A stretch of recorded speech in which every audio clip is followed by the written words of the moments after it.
So good morning from here. Good morning, good afternoon, and good night to everyone on the other side of the screen.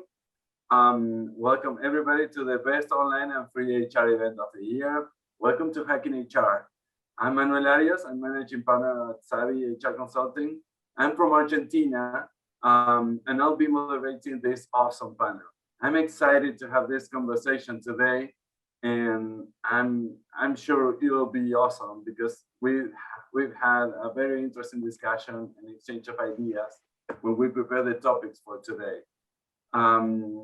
So today, I'm gonna present the panelists of this session. All of them are world-class HR experts and recognized by their knowledge and experience. They have so much to share, believe me. I know the time won't be enough, but we'll try to tackle two of the biggest HR issues of today. One is agility and the other is employee wellness. Both of them are very well connected, and we'll see why it's so important to talk about these two issues. We'll be recording this session, and then it'll be uploaded to the YouTube channel of Hacking HR. At the end, I'll be providing SHRM and HRCI code for credits. But as I said before, I encourage you to tell us where you are connecting from and to share your LinkedIn profile so we can keep building this HR community all around the world. Okay, so Pia, hi. Hi. Thank you. You didn't let me in. I was Yeah, you stuck made it. somewhere. Thank you very much. I saw you, but you couldn't see me. I'm sorry. You know how this, we need to be flexible here. There's a lot of back-end work here. There's a lot of people working in the back end. So hopefully everything will be okay. So let me introduce the panelists. Sarah Jasper, she's Canadian. She lives in Vancouver, Canada, which is one place I will go. I will go someday because she told us it's a fantastic place. She is a former CHRO and the founder, executive partner, and head coach at the Talent Lab. Sarah always says that she loves to work at the intersection of people and performance. She has more than 15 years of experience, both in consulting and leadership roles in HR. And she's also a professional and organizational certified coach. And in her current role, she provides consulting, advisory, and coaching to CEOs and CHROs. Then we have Pia Thoren. I'm sorry for my Swedish. She's Swedish and the founder and board member of Agile People, a Swedish organization focused on the new world of work. She's the author of Agile People, the radical approach of HR managers. And she's also managing director at Green Bullet Solutions. Pia specialized in helping companies move towards a culture of increased agility through Agile HR, Agile leadership, and motivation. She lives in Gothenburg, Sweden. Then we have Michael Piker. She's a global HR executive. Although she is a New Yorker, he defines himself as a global gypsy. During his career, he worked and lived in 9 different countries all over the world. He has more than 30 years of experience working for global companies such as Philip Morris, Lenovo, Syngenta, Cisco, Mercer, ORC, among others. All those were global roles in total rewards and telemobility. He currently teaches at NYU, Erasmus, and he's a member of the World at Work Global Advisory Council. He holds a BA in political science and a master's degree in HR from the IMT Business School in Switzerland. He is joining us today from Amsterdam, Holland. Then we have Pat Caldwell. He's an Aussie, joining us from the UK, from London, UK. And after he's spending off most of his career in the Australian mining industry, Pat packed his bags for the UK and US to transition into the world of technology. Pat is now the head of people at Fundots, a technological company based in the US, UK, Singapore, and with remote employees all across the globe. He's based in the UK, and he's passionate about the new role of business and in support of employee well-being and how HR can drive this. And last but not least, Farid Basir is joining us from Malaysia. He founded Potential as a social enterprise and digital platform to reach out to young people, specifically in disadvantaged communities. He has over 20 years of experience in different industries, leading HR in Switzerland, South Africa, and the Philippines. He lives in Malaysia since 2014. And he has been recognized as upcoming personality in Islamic Finance 2017 and CHRO of the Year award at the World HRD Congress 2018. Farid is the VP of the Malaysian Employer Federation and strongly advocates leadership excellent initiatives for the younger generation of workforce. I think I said all the profiles right, and as you can tell, these are very important people, like very well-renowned and world-class experts, which I love to talk. And we had a very nice conversation, interesting conversations. So let's move on to the agenda we'll have like 4 questions. Each of these questions will be answered by each of these professionals and panelists. And then we'll have a sort of discussion. Everyone who can or who wants to step into another guy's questions is okay, as long as we respect the timing. We have more or less 10 minutes per question, so we'll be okay. So first, I'd like to start with like kind of baseline definitions. And I have asked Sarah and Pia to talk about Agile HR and what does employee wellness has to do with that. How do these two definitions connect to each other, and how we can improve employee wellness through agility? Sarah, Pia, who wants to start? I don't know. You want to start, Sarah? Why don't you go ahead and I'll add color commentary, Pia. Okay, definition of Agile HR. How do you know when you have Agile HR? Well, I guess it's when HR is involving all the people in their work, and they are trying to really go to Gemba and be out there and listen to the people and then produce some value based on the organization's needs. You know it when they don't have to deliver 100% at the same time all the time. They can chop it up in smaller parts, and when they are starting to use the practices, the tools, and when you see the Kanban boards in HR, that's when now they are becoming more agile. They are supporting the organization to perform and be happy instead of checking compliance with processes or that kind of thing that they usually did in the past. So it's a lot of things that you can see happening if you want to see an agile HR team. So yeah, I think these are the things that I would look for, really working together with managers and employees and not delivering to them, but together with them, visualizing their work. I would absolutely agree.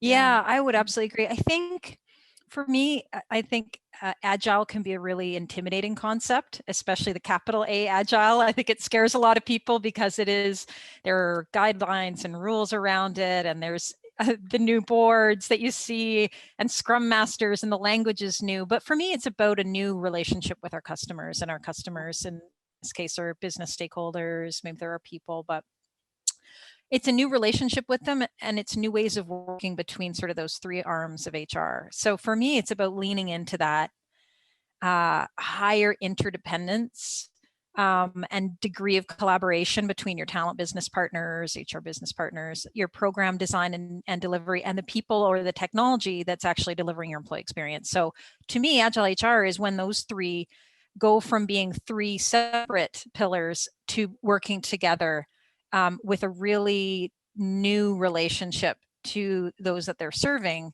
And I think to Pia's point, it's about having that more client focused, more collaborative way of working. And the goal for me is that you can evolve your employee experience in a much more fluid and flexible way. And so for me, that goal of Agile HR is twofold. First, it increases your ability to really deeply understand the needs of the business and your people. And then second, it decreases the time between when you identify a need and when you can design your employee experience to meet that need. So Agile HR is all for me about responsiveness. And that's where I think that connection comes into wellness and well-being, that aspect of increased responsiveness. So COVID threw every one of our companies and all of our people into this hyper fast, hyper stressful environment.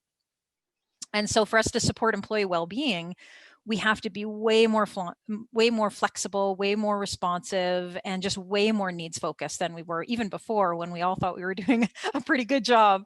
And so for me, that role of employer is also now so much more deeply embedded in wellness and well-being, because the workplace is now in people's homes. We are having to manage different home situations, different family requirements.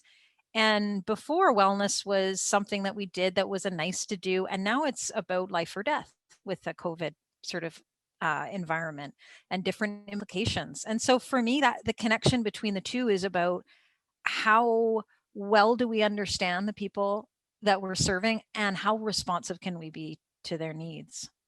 Mm-hmm.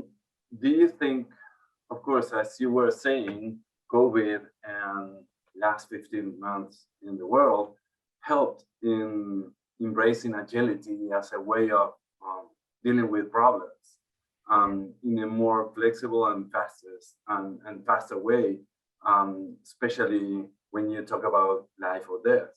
I mean, it's crucial to be responsive to these kind of situations.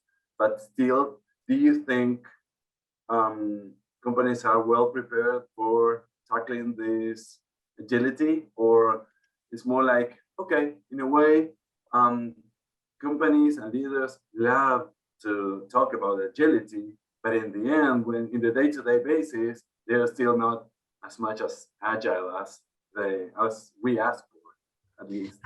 I think they have a problem understanding how, because I've been speaking to lots of companies where they went through one or two transformation projects, but they didn't succeed because they didn't really understand the core of agility and what it is, the culture and the mindset shift and all this. They think they thought they could be agile by just, you know, changing some names on HR, like people and culture, and they started maybe to use some of the tools, but that doesn't do the trick. We need to look at the bigger structures in organizations, the budgets, the links to fixed performance targets and rewards, and as long as we keep these things, it's very, very difficult to increase business agility because the structures are working against us. But you talked about COVID, and you talked about how easy is it now to increase business agility. I think we have received a gift from the world in a way, because I feel that people now understand what we were talking about before the pandemic. When we talked about increasing business agility, now they start to understand, what is this? We cannot control people, and we couldn't do it before either, but then they thought that they could control people, but it's impossible. We can't look into the future. We have to adjust to reality and what's happening in the external world. So I think that this has been a very, very good time to increase business agility and to do it in a natural way, because there is no choice really anymore with this. That it's speaking of structure, I'd like to know what Michael thinks about role of HR. I mean, are we prepared from the HR function to deal with agility? to understand what the business needs and what is kind of next steps in the next few years for HR. Yep. Probably my first comment is building on the points from Pia Maria and Sarah is to be very blunt. The experience to apply Agile in HR is very mixed. So I think the first problem we need to solve is using science. So for example, the lack of people insight or analytics insights into employees' needs by ascertaining the size of the problem. So it's one thing to speak very esoterically about mental wellness and well-being is the #1 employee issue, but unless you have science to prove it, you don't have a lot of credibility with the business, to be blunt. So we know the problem stems from depression, frankly, anxiety, fatigue, and sadly to say even worse thoughts. And I've had to handle some of them in my career and have not been so pretty. So my point is that first is to ascertain the size of the problem and use strong people analytic aptitude to actually solve a business problem, which is what it is. And incorporate, to Pia, Maria, and Sarah's adroitly pointed out, Agile methodology into how we design work, how we create a healthier, happier, and more productive team. So I've worked in 6 public companies. I've not seen it in evidence, and I've tried to lead it myself, but it's tough because people don't necessarily know how big the problem is, to be honest. Okay. Back to you, Manuel. What do you think, Farid, about this role of HR regarding agility? I mean, is it working? Thanks, Manu. Thanks, everybody, for joining us. To answer your question, Manu, I agree. Yes, the people of HR function, all of us, we are well prepared to handle this kind of approach, Agile. I would like to make reference to a survey that has been done by Gartner recently about future of HR agenda. And the response from that particular survey mentioned that 29% of HR function have used an agile approach within the function at some point. And of the 29%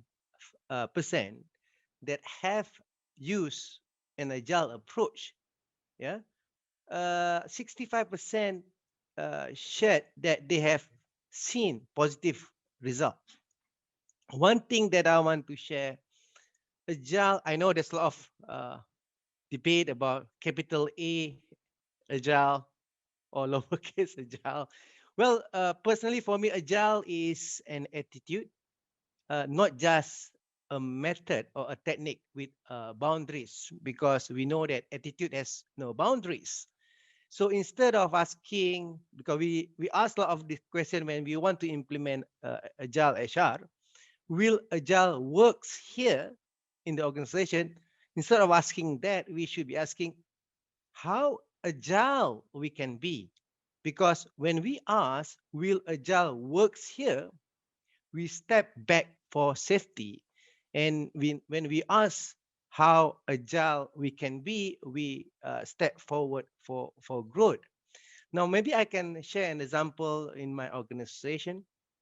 I was the CHRO of the largest telecommunication digital company in Malaysia with more than 30,000 employees in their talent ecosystem. What we did, we implemented our new HR operating model back in September 2019. And the aspiration at that time was to have 50% in Agile HR, where in addition to the typical 3-box model, where you have the COE, COS, and HR business partner, we aspire to have 50% in Agile HR, a pool of HR professionals or problem solvers, where they can quickly adapt to changing circumstances with the business, which increase 3 things. 1, business focus, efficiency, and effectiveness. For example, when Malaysia, by the way, in my team, I have more than 400 in HR. It's a big HR team. When currently Malaysia, we are facing the 3rd wave of pandemic. during the first wave, the government announced the lockdown in early March, and then after sometime in June, the government announced that they're going to open up, and then lifted the lockdown. And within 48 hours, the organization, the Agile team in HR, they need to come up with return to work plan. So the Agile team, what they did, they have used employee personas, and this is where they cluster the employee groups together and try to capture as many details as possible, because what we need to do is we need to ensure that we protect our employees when they return to work within 48 hours. So this is when we come up with the return to workplace experience. We use employee persona. The Agile team use employee persona, 7 of them in the team. They map the journey from pre-entry to travel to work, and then at work, and then at the common space. Then they define what are the activities, what are the expectation of employee, and what are the touch point. By clustering this in employee personas, we put them, we cluster them in terms of demographics, in terms of behaviors and habit, in terms of their motivation and attitude, as well as communication preference, because this is a very important information that we need to identify. I give an example: an employee which is who is single, and he rode his motorbike to the office, yeah, will be different compared to a mother with 4 children that have to take public transport. So they have a different journey. So that's why the good thing about that, that thing happened sometime in June, and we have started our Agile journey in HR September 2019. So I think we are quite fortunate. So the lesson learned for us Agile is an attitude where we have no boundaries. Thank you, Manu. Yeah, I will ask Netflix to make a documentary on that experience. It's amazing, 48 hours. But what can you mention regarding like obstacles or roadblocks regarding agility? I mean, how's your experience on that? It could be in your organization, current organization, or previous experience, or just tell us what you think about, like, what is the biggest obstacle to be more agile today in HR? It's a great question, I think, because if there weren't any obstacles, we would have already done it by now. And we've still been going on this journey for what seems like a decade. And obviously that points to the fact that there's a few things getting in our way. I think in my experience, there's 2 things that create a real risk or have some potential to keep either delaying us or causing some detriment to us. One of them has been around for a long time, and the other one I think is pretty new. I think the first one, as a HR professional, and all of us being HR professionals, is ourselves. And more specifically, the process we go through to unlearn some stuff that traditionally has held us in really, really good stead throughout our careers. Some of the examples I think that have been raised so far by the other panelists, the idea of using data in a far more analytical way and diagnostic way, and also then to test what's worked. That whole, I think, Pia Maria, you mentioned the idea of working alongside a manager instead of for a manager, that shift to co-creating something, and not just with managers, but HR being that facilitator to actually co-create things with other people. I also think, we've become very attuned over time to relying on our HR 3-year plan and our 5-year plan, and our excellence and competence is driven by our ability to plan and execute according to that. And that just doesn't quite work with Agile. And that shift to being far more short term, it's that old saying that, everyone loves change until they have to change. it is a big shift in how we work, because the level of uncertainty that comes with that, the ability to deal with ambiguity, lots of gray areas, and be comfortable in that is a new skill set for HR. And I know the question in the chat was coming up around certification. I always think that's a good test. If you want to become certified as a HR practitioner, what are we testing people on?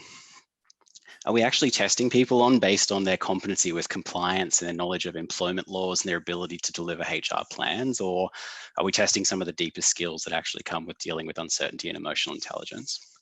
The second one I think is new, but very much related. And it comes to where Agile and employee wellness start to actually come together. And I think it's, if you take everything that's happened over the last 12 months, Pia Maria, you mentioned it's almost a good thing of COVID.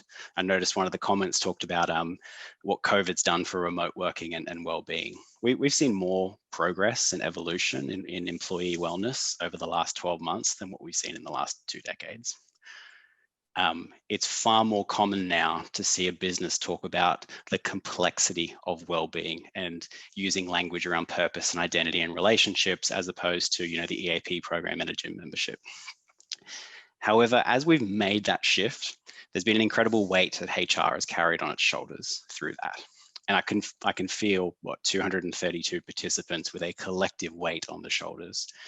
And I think a real risk to doing this actually is the well-being of HR. There is some danger and risk in the current role that HR is playing, the ability to take off the hat of being a coach and putting on the hat of therapist, and taking off the hat of therapist and putting on the boxing bag hat and so forth. And that takes a toll of fatigue and of burnout. And we can't truly drive a more agile HR model and influence wellness outcomes if we first don't hold the mirror up to ourselves and make sure that we're practicing the right boundaries, the right coping techniques to be able to look after ourselves as well. It's a very interesting point, Pat. Just because we all seen how HR people suffered in the last 15 months. Firstly, just trying to juggle with all the balls in the air, then trying to cope with, like Mike said, like a lot of psychological issues from the employees. Also, very stressful situations because of the businesses, like all those related to hospitality or tourism, or even only those like internet companies. The rest, like airlines and the rest of the industries, were very hit by hit very badly by COVID, and we from HR suffered that a lot in terms of how we can deal with that, how we can be able to give a solution to the business, to keep people safe at the same time being productive, and that's very difficult. And we learned a lot from that. And one thing I was thinking in the last few days is how where are the borders of HR? Where are they? Like, are they fixed, or we need a more liquid and more flexible HR function, being more connected with leaders, and that's another challenge. So that drives me to the next question, which I would like to hear from Sarah. Like, what do you think would be the #1 action for HR people, like, or companies in general? Like, what would be the one call to action thing to do, regarding this, what we are talking about?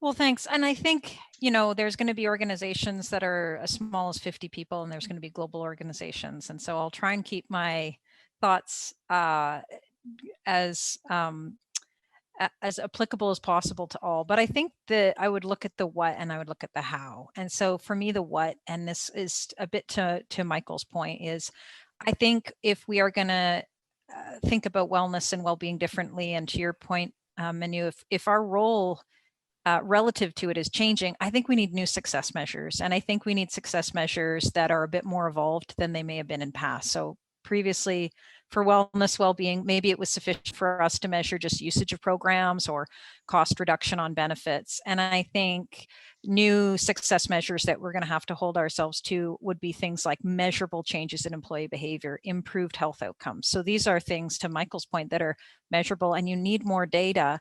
Or to his point, if you go to the business and try and ask for different funding or a very different approach, and you ask the business to become heavily involved in co-creating this, you're going to need that data in order to create that urgency and that case for change.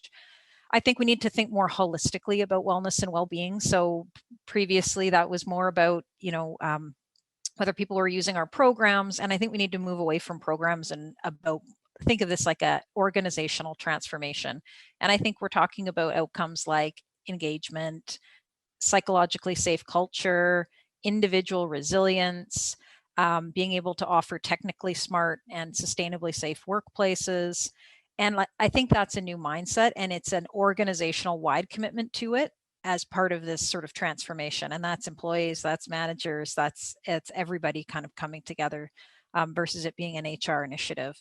That's sort of the what in my mind, and the how would really be my takeaway for HR leaders is, let's take an honest look at our operating models, and let's be honest about how well we truly are understanding needs and how well we're able to evolve to what the needs of our employees are. So for us to bring about sustainable change to this, we've been seeing this trend for a long time. I think COVID has not created it, it's exacerbated it, but it's not new. We've been seeing trends around stress, we've been seeing trends around mental health challenge and burnout. And we've been seeing it for a long time. And programs, if programs were going to fix it and wearables were going to fix it, to Pat's point, they would have fixed it by now. I think it requires some new skills and tools. And I think Fareed gave a really great example of a few, and Pia has spoken to some as well, and as well as Michael. But for example, understanding employee profiles, whether that's through personas or empathy journey mapping, that's required. We then have to be able to tailor programs to local considerations. So what's going to work in one area of our business, not going to apply to another. And then on top of all that, we need to be building in the listening so that when the needs change, and they will, when we think about early COVID to mid COVID to now, it's totally different. The needs have completely changed. So we need to build in listening mechanisms, whether that's employee focus groups or it's something as sophisticated as people analytics, so that we can evolve our programs at a much faster rate. And I think that rate is permanent. So Agile is not a magic bullet. It really isn't. It's not going to solve our problems for us. But without it, I don't know how we're going to meet the demands that the environment is putting on our people. So that's the challenge I'd put out there is we got to think about the what differently, and we got to think about the how differently. It's very interesting. And I'd like to hear from Mike. What else can we do here? Like, I know Mike has been working a lot in total rewards.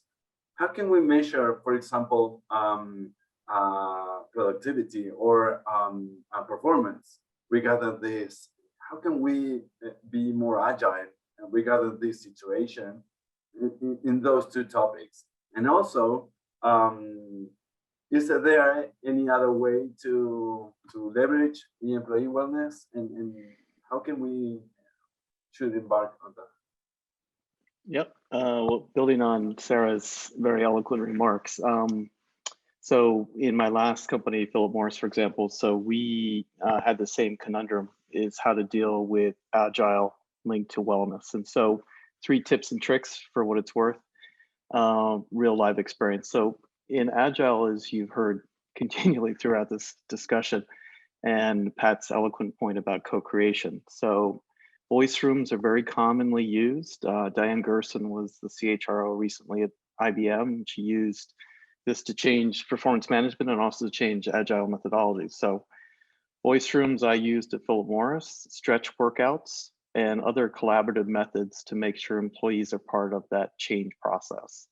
And the key point and the imperative here is that employees have a voice in the final product. So, HR, we pump out a lot of people, products, and policies. We're really good at it, but we don't enjoin the employee journey into the co-creation aspect of this. So, you know, this seemed to work somehow in my last company. The second tip and trick is, it's a no-brainer, is hire ahead of wellness and well-being using agile techniques. A lot of companies, if you see a lot of post-its and job openings around the world now, there are a ton of appointments for wellness, well-being, new jobs.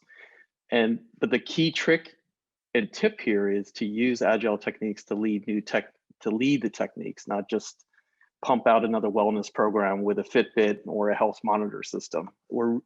As Pat said, we've done that for 10 years. That's not solving the problem. The key imperative here in the science is to ascertain really the level of depression.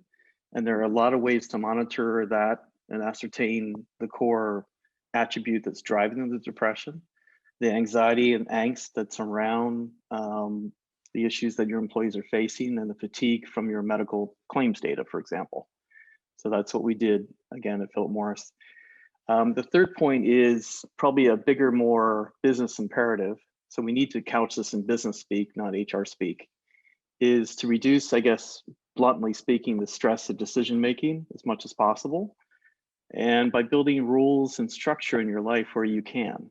So for example, the biggest impediment that's driving depression fatigue is the number of decisions on Zoom meetings, 12 a day, 5 days a week. You have no life. You get up, you open your laptop, and you close it, you open your laptop. So it's the number of decisions we make on a daily basis can really reduce the stress, which quickly adds up.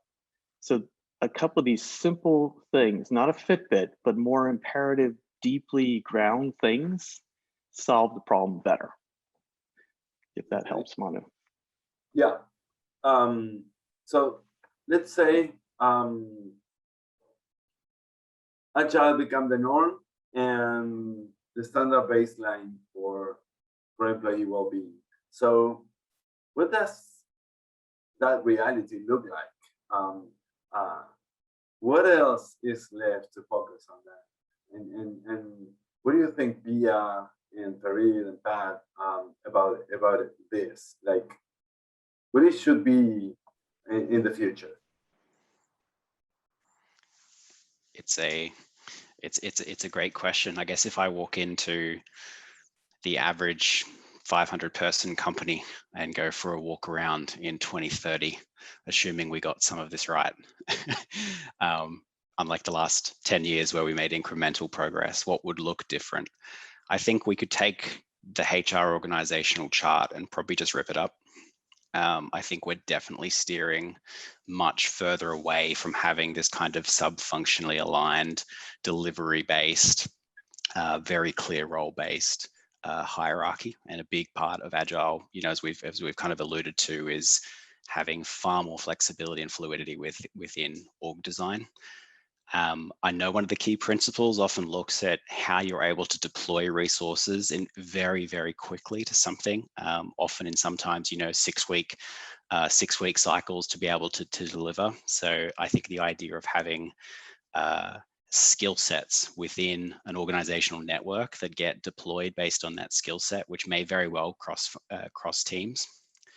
We've also, one of the comments was from Oscar around, I hope he doesn't mind me mentioning it, but talking about the mindset of approaching our programs as products and services, which is really key. I mean, Farid talking about personas, I mean, that's something that you wouldn't ever usually talk about in a HR team and on a traditional lens. You'd see it in a product team or a marketing team.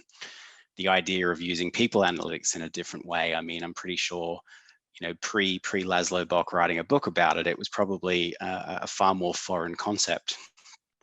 And the HR team of the future, I think, will probably look more like a product and marketing team, because the skill sets are about to cross over quite strongly.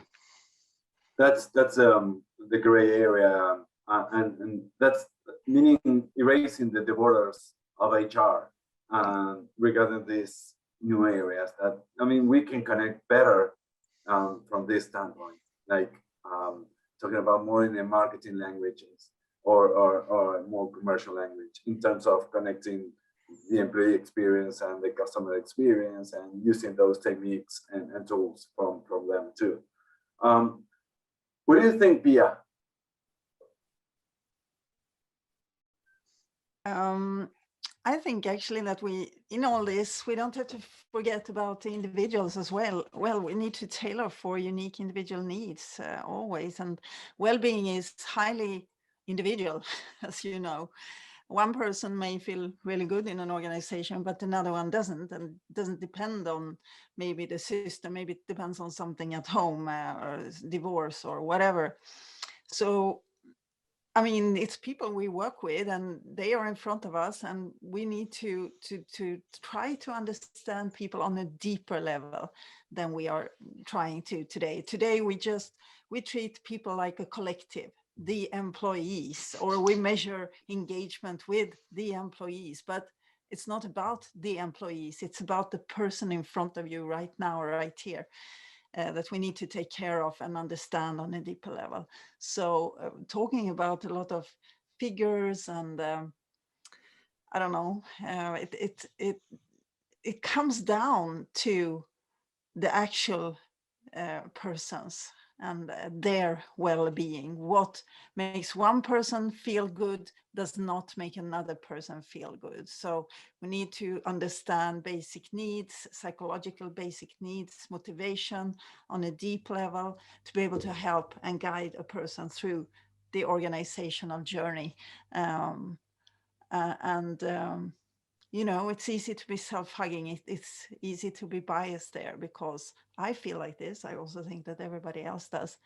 But it's highly different, very much individual stuff.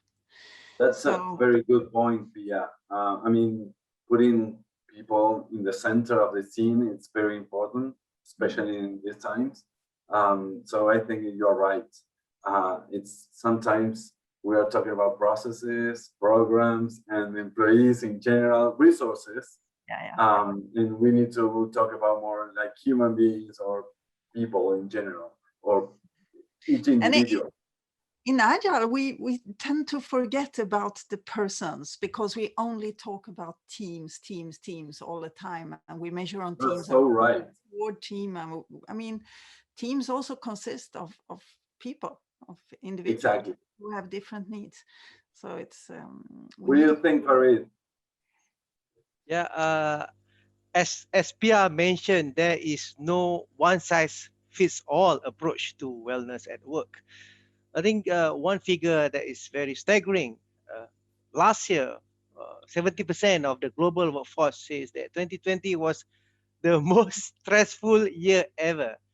And just like COVID-19, the pandemic, mental health crisis takes on different shapes and sizes across every jobs, across generation and geography. And employees, these individuals, they are grappling with several crises at once, at the same time, from pandemic and financial stress to concern about job security and more. And as a result, this mounting concern can leave them feeling isolated and burnout at work. And unfortunately, many companies are unprepared to handle this challenge, where 76% of people believe that their employers should be doing more to protect their mental health. And as we enter 2021, the global workforce is still addressing and adapting to this new workplace. HR leaders, all of us see challenges in remote work, as mentioned in the chat. Employees are seeking support, and no two countries are feeling the same impact. But one thing is universal, that people, employees, individuals need more support, and they are turning to their employees for help. Fortunately, I like when Sarah mentioned this, in order for us to promote employee wellness, it is through a holistic approach. And we know that wellness encompasses 8 mutual interdependent dimensions, from physical, intellectual, emotional, social, spiritual, occupation, financial, as well as environment. And it is an ongoing process, as Pat has mentioned. It's not programs. It is an ongoing process and a lifelong journey, not a one-time event.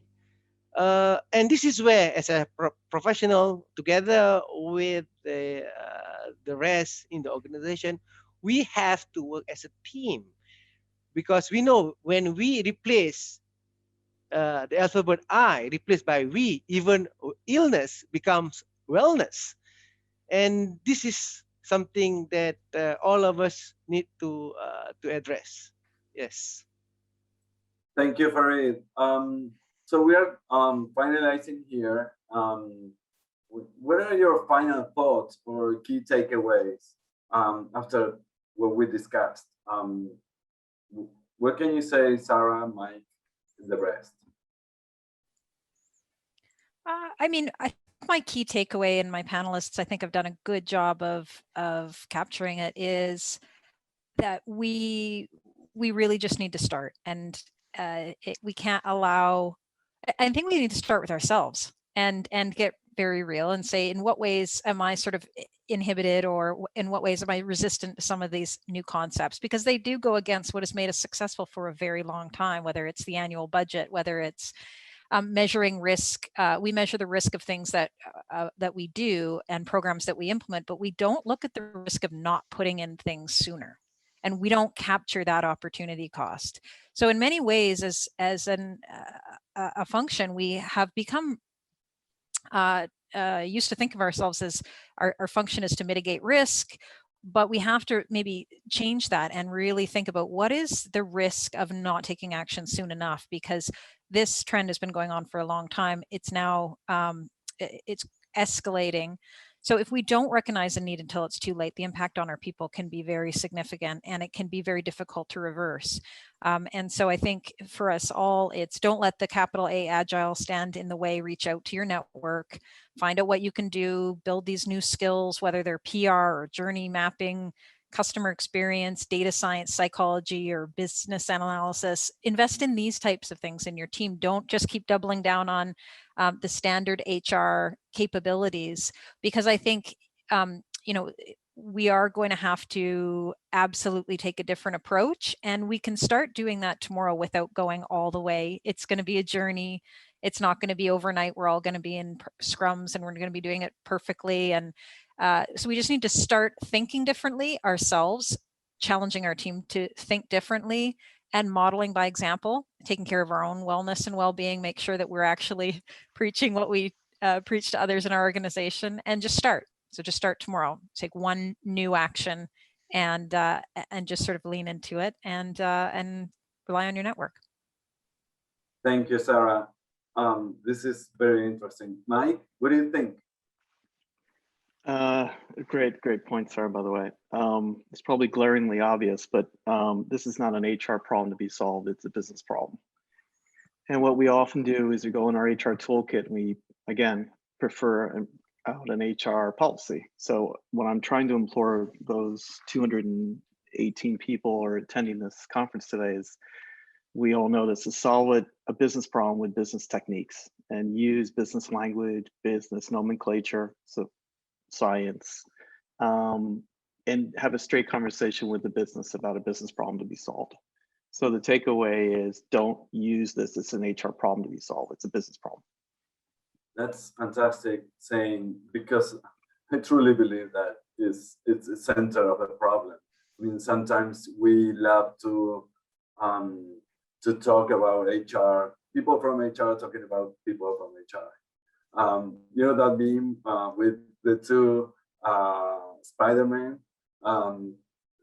pointing at each other? It's the same, like HR people talking about HR people, and we need to open our minds to the business and to talk with the business, to exchange ideas, to be there to support the business. So Pat, what do you do there? Like, I know you are leading in a technological company, you have remote workers, but what would be your call to action for anyone here listening to us? Yeah, it's a piece we've referred to a few times, and I think it's the one thing I found most resonates in terms of the value for the company I'm in now, which is co-creation. Okay. So a very, very quick example of the first time I ever took a concept and unlearned the idea of having HR having to solve a policy problem around something, which was the experience of a new parent in the company, which is a grossly controversial topic around the world for many years. And I came up with version 1, version 2, version 3, version 4, and I thought it was pretty good. And I had a mentor said, "Are you a parent, Pat?" And I said, "No." They said, "So why did you write it?" And it was this click at the moment, which was, a lot of academics actually talk about it, with the idea of letting lived experience actually support co-creation. And the parent is the perfect example, especially during a global pandemic. So it was the first ever instance where we took a whole bunch of parents from the company, those who were interested to get involved, and their task was to start again, rip up everything they've ever known about parental leave, rip up the law, rip up everything across US, Singapore, and the UK, and just put something in place that you think would be truly meaningful for you as a new parent. And they came back with 26 weeks, full pay, completely gender blind, no tenure requirement. They removed all these learnt behaviors that we've had within HR and within laws for years. And then we asked them to write a policy about it. And it came up to 2 paragraphs long. A 2-paragraph policy on parental leave, which is pretty much foreign to most companies and everywhere I've ever worked before. And we've since had it in place, and it's been reinvigorated several times. Each time we have a bit more input from different parents who've been able to craft it. And it was the first instance where what started off as being uncomfort and some lack of trust in others to get involved and putting some own, perfectionistic behaviors down, was to simply trust that we need to unlearn and experiment with a few things and just be happy if it doesn't go wrong, because at least we learned something through that. But what actually, we can be mistaken, and that's part of agility, and we can keep trying and try to iterate on that learning process, and we don't know what's going on or what's going to happen in the next few days, so we need to be flexible, Yeah. We're on.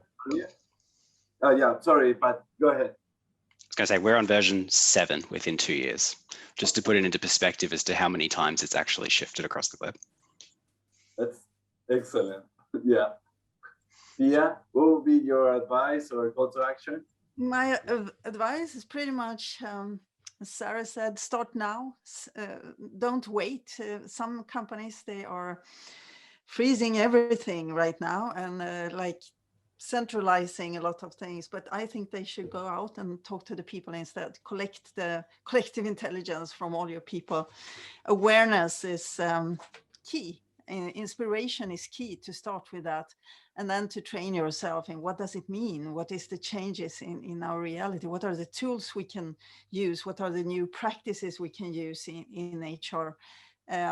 Start experimenting, start to make mistakes, to fail fast, and let go of control. Maybe the most important one is to let go of control for HR, because they've been in the control seat for so long. And it's not a predictable world we live in anymore, and we cannot control anything. We cannot control people, we cannot control the weather or the circumstances around us, the pandemic, etc. So unlearn what you have learned and let go of control and start experimenting. That's my tip now.